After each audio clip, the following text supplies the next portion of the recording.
সামনেই আসছে জন্মাষ্টমী। জন্মাষ্টমীতে শ্রীকৃষ্ণকে খুশি করার জন্য অনেক কিছুর আয়োজন করবেন।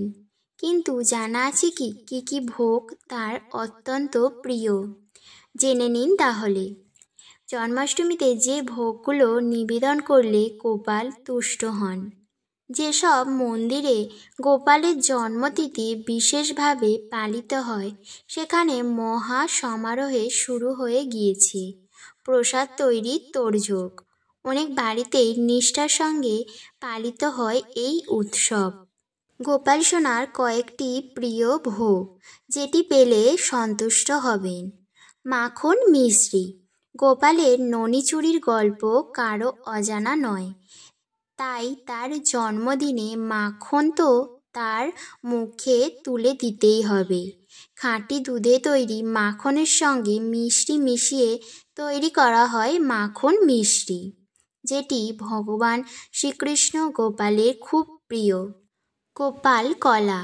নারকেল কোড়ার সঙ্গে ভিজিয়ে রাখা চাল এবং ফল মিশিয়ে তৈরি করা হয় এই বিশেষ ভোগ, যা গোপালের প্রিয়।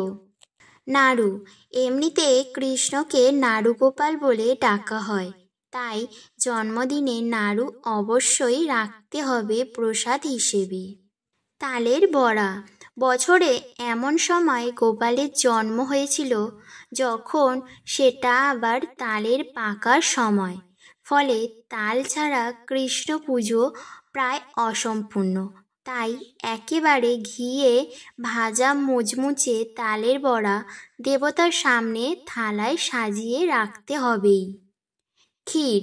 ননির পাশাপাশি গোপালের ক্ষীর খাওয়ার কথা শোনা যায়, তাই তার জন্মদিনে ক্ষীরের পায়েস তো রাখতেই হবে। রাবড়ি। দুধ, দই, মাখনের মতো শ্রীকৃষ্ণের প্রিয় আরেকটি খাবার হলো রাবড়ি, তাই জন্মদিনে এটা আর বাদ যাবে কি করে।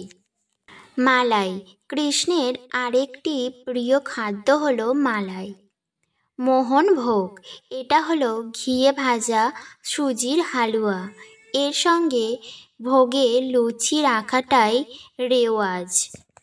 মালপোয়া। শ্রীকৃষ্ণের প্রিয় খাবারগুলির মধ্যে অন্যতম মালপোয়া। জন্মাষ্টমীর প্রসাদে তাই রাখতেই হবে মালপোয়া। শ্রীখণ্ড।